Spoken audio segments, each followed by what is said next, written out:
ঠাকুর মা স্বামীজির শ্রীচরণে ভক্তিপূর্ণ প্রণাম জানিয়ে আজকের নিবেদন শ্রী শ্রী সারদা মহিমা স্বামী প্রভানন্দ পর্ব 6।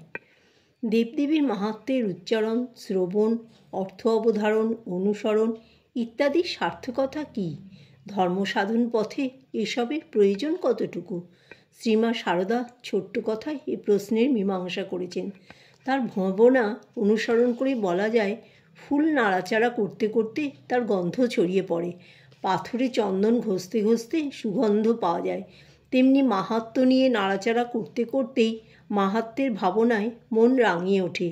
গীতামুখে শ্রী ভগবানের বিভূতি কথনের উদ্দেশ্য সম্বন্ধে টিকাকার শ্রী ধরাচার্য বলেছেন, ঈশ্বরদৃষ্টি বিধানায়, অর্থাৎ বিশ্বভুবনের যাবতীয় বস্তুতে ভগবত বুদ্ধি আনয়নের জন্য। সমজাতীয় বস্তু সকলের মধ্যে বৃহৎ মহৎ বস্তুতে ঈশ্বর ভাবনার নির্দেশ দিয়েছেন। শ্রী দেবী মাহাত্ম্য পাঠের ফল সম্পর্কে মহাদেবী বলেছেন, সর্বং মমৈ তস্মা আত্মং মম সন্নিধিকারকম। মহাদেবী আরও বলেছেন যে 1 বছর ধরে পশু বলি, পত্রপুষ্প, ধূপগন্ধ, হোম ইত্যাদি দ্বারা নিয়মিত পূজা করলে তার যে প্রীতি হয়, ওই উৎকৃষ্ট মাহাত্ম্য একবার মাত্র শ্রবণ বা পাঠে তার সেইরূপ প্রীতি হয়।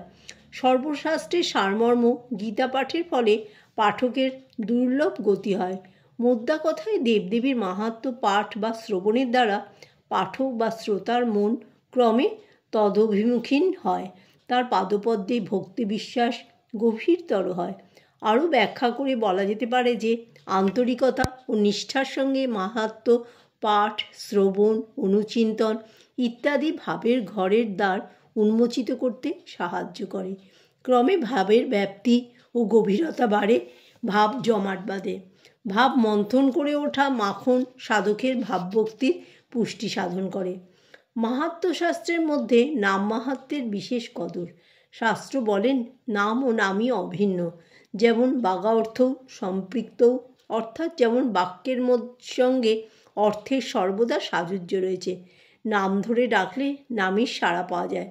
শ্রী চৈতন্য রায় রামানন্দকে বলেছিলেন, যেই রাম সেই কৃষ্ণ ভজ নিষ্ঠা করি, নামের সহিত ফেরেন আপনি শ্রীহরি। নামের মাহাত্ম্য সম্বন্ধে শ্রী রামকৃষ্ণ পঞ্চমুখী গুণগান করতেন।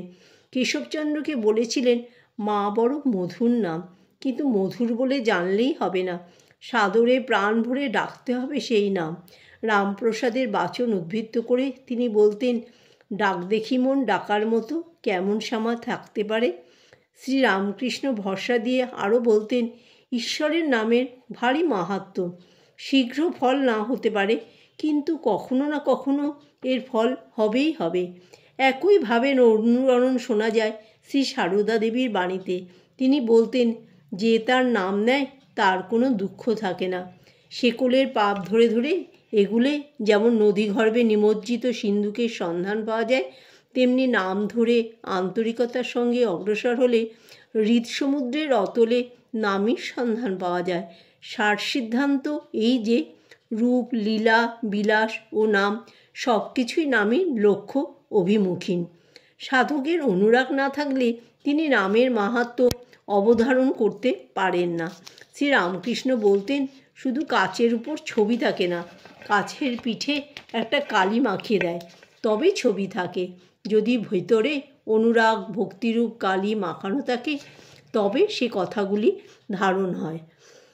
অল্প স্বল্প অনুরাগ ভিন্ন সাধক নামের রস আস্বাদনে ব্যর্থ হয়।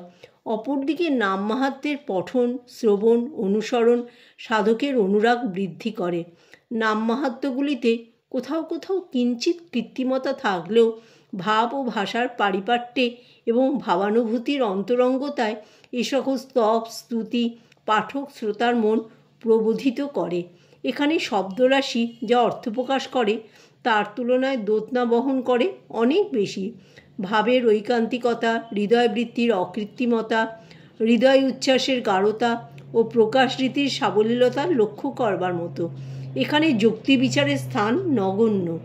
বাস্তবমুখীনতা নিয়ে প্রশ্ন মনে হয় ধৃষ্টতা। সূত্র ও সমাসের মতো ভাষা সংক্ষিপ্তকরণ করতে গিয়ে নাম মাহাত্ম্যের ভাবার্থ কোনো কোনো সময় দুর্বোধ্য হয়ে উঠেছে, কিন্তু অনেক ক্ষেত্রেই কল্পনার বাতায়ন খুলে দিয়েছে, ভাবভক্তিকে গাঢ়তর করতে সাহায্য করেছে। সেই সারদা দেবীর প্রীতার্থে রচিত হচ্ছে নানান স্তবস্তুতি, সঙ্গীত, নামাবলী। শ্রী সারদা দেবীর মাহাত্ম্য পঠন পাঠন শ্রবণ চিন্তন তার পূজার অঙ্গ। বই তো নয়, পূজা বা মাহাত্ম্যাদি পাঠ করতে বসে প্রথমেই সংকল্প করে থাকি। যেমন পূজায় বসে সংকল্প করি শ্রী সারদা প্রীত কাম পূজয়েত। এর তাৎপর্য কী? মহাদেবী শ্রী সারদা চিরপ্রীত, নিত্যতৃপ্ত, নিরপেক্ষ, অকারণ করুণা সিন্ধু। তার প্রীতি বা অপ্রীতি কোনো অনুষ্ঠান বা কোনো কিছুরই অপেক্ষা করে না। সেক্ষেত্রে ষষ্ঠী তৎপুরুষ সমাজ ধরে শ্রী সারদা প্রীতির নিমিত্তরূপ অর্থ করা নিরর্থক। এদিকে সপ্তমী তৎপুরুষ সমাজ ধরে অর্থধারায় শ্রী সারদাতে প্রীতি। যে কাজ বা স্তবস্তুতির অনুষ্ঠান করলে আমাদের প্রীতি, অনুরাগ, আসক্তি শ্রী সারদাতে উপচিত হয়, সেটা হবে তার পূজার সার্থক উপাদান, এমনকি উপায়ও। তার পূজা বা স্তবস্তুতির লক্ষ্য শ্রী সারদা দেবীর প্রতি আমাদের ভক্তি বিশ্বাসের উন্মেষ। শ্রীরামকৃষ্ণ বলেন, ভক্তির মনে কায়মনো বাক্যে তার ভজনা। কায় অর্থাৎ কানে তার ভাগবত শোনা, নামগুণ কীর্তন শোনা, চক্ষে তার বিগ্রহ দর্শন, মন অর্থাৎ সর্বদা তার ধ্যান চিন্তা করা, তার লীলা স্মরণ মনন করা, আর বাক্য অর্থাৎ তার স্তবস্তুতি, তার নামগুণ কীর্তন এইসব করা। সুতরাং শ্রী সারদা দেবীর কৃপাকাঙ্ক্ষী ব্যক্তিমাত্রই এই কঠি কথা স্মরণে রেখে শ্রী মায়ের উদ্দেশ্যে রচিত স্তবস্তুতি নামাবলী ব্যবহার করবেন। জয় মা সারদা।